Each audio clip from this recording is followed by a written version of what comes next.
How often do we define grief as this great outpouring of emotion? A broken sob, a strained cry, a hoarse choking noise, lodged in the back of our throat, cutting off all air and all sound from the lungs.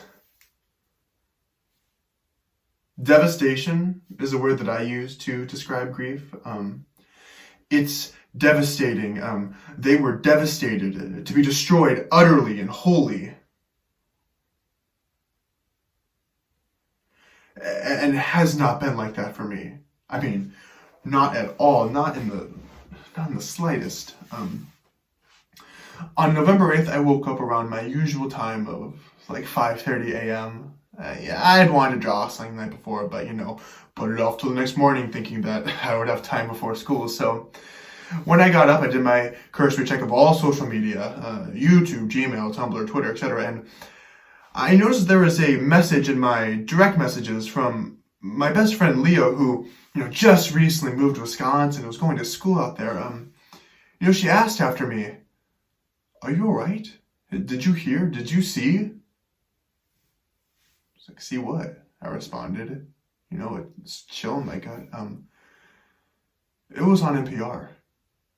There was a shooting in Thousand Oaks.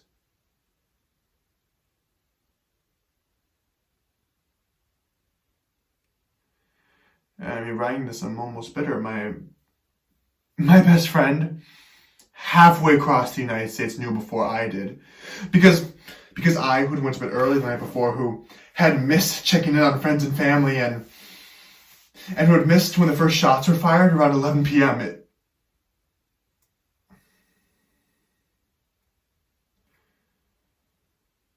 The sick feeling just curled in the back of my stomach.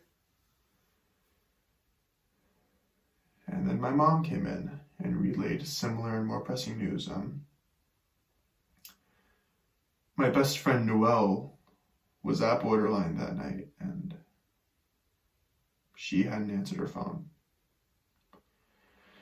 So I sent her a DM on Instagram, not expecting a response, and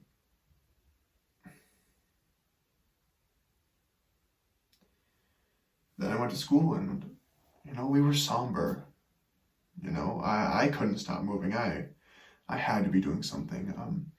I was checking the news constantly, waiting for the names of the 12 victims, and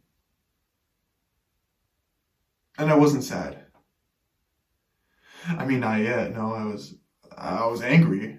I mean, I was so damn angry. I went outside and I hit an old set piece with a crowbar, and I guess I had gripped the metal wrong and it twisted and burned my hands.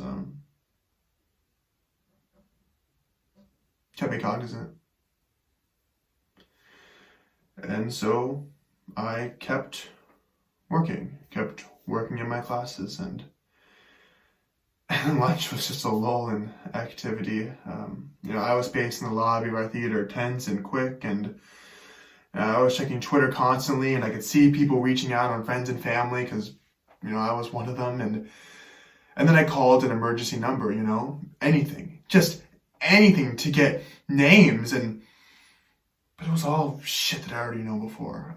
Red Cross donations, teen center sheltering victims, donations, nothing with names, with confirmation.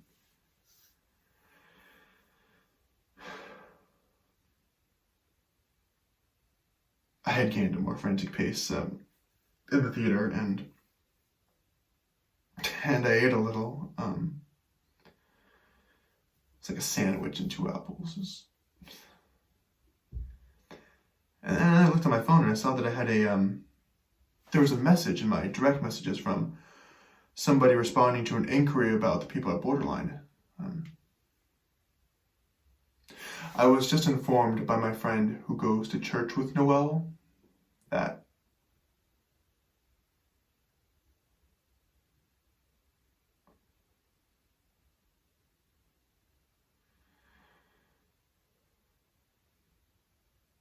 she didn't make it. And I am so sorry for your loss.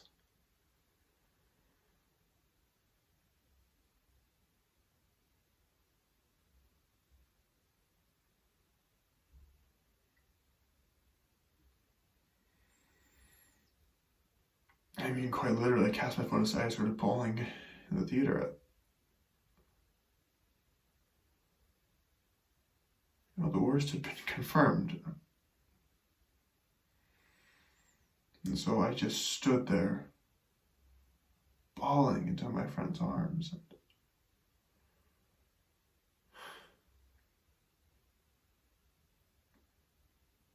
I always find it funny how in film, how tightly and how fervently a character could just grip somebody grieving, and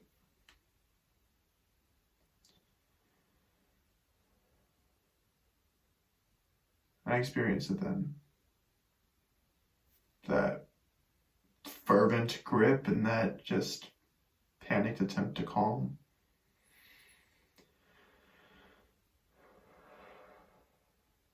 So I gulped down some air and reached for my phone because I had to tell my mom. And so I called, and it turns out that she had found out just after I did, and she didn't want me to know on my own. And I came home from school early on November 8th. My brother had decided to stay at school. It was his choice. Then later at 6 p.m., my mom and I were to go to the vigil for the victims, and my dad was going to be working late, so I sent him a text. I said, "Dad, I need a hug. Please come home." And then the vigil was unreal. The logic of my head had always told me that it was never a matter of how, but when a mass shooting would occur, and God, I hate to be proven right.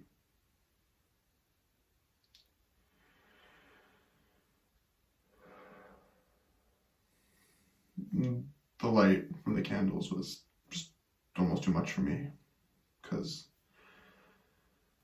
the light and the glow from the hills were less than artificial, and so we stood there, my mom, my friend, and me, just staring at this small cluster of candles.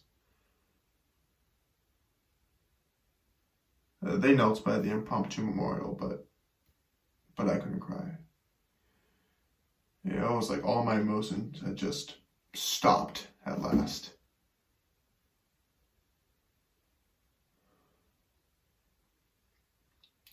Then the winds picked up and my mom got nervous, so we came home and we began to pack. I grabbed my collection of Tolkien books and my brother grabbed his coin collection, and we were exhausted, just tired to the bone, so we went to sleep. Then at like midnight we were shook awake because of the evacuation. It was so frantic. Our cat almost got on the confusion, and the dog too, and so we took two cars. I could just see orange from over the hill. And so I called my dad and I kept the line open just in case. And we just drove. We drove and drove and drove. And at 1 a.m. we reached Camarillo and we had sheltered with a friend. And then at 2 a.m. I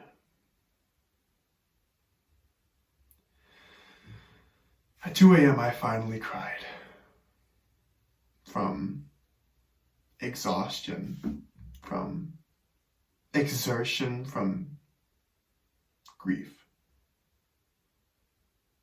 I was drowning in it. It was like somebody just taking a bucket, full to the brim of my emotion and just dumped it at my feet. I was drowning in it. And I cried and cried and cried, and yet I wasn't devastated. Because devastated was a word reserved for Paradise, California. Burned to the ground. Devastated was for Tony and Wendy, parents who didn't have a child.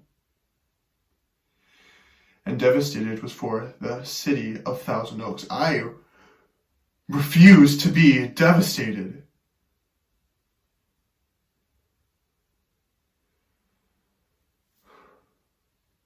So I got up next morning and I worked.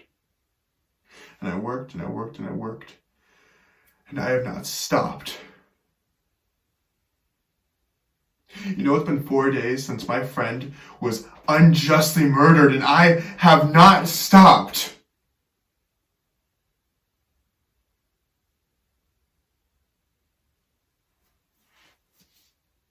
I refuse to stop. And I know I wholly myself am in this, and I am pacing towards the inevitable, but, you know, my grief is just what it is. It's action.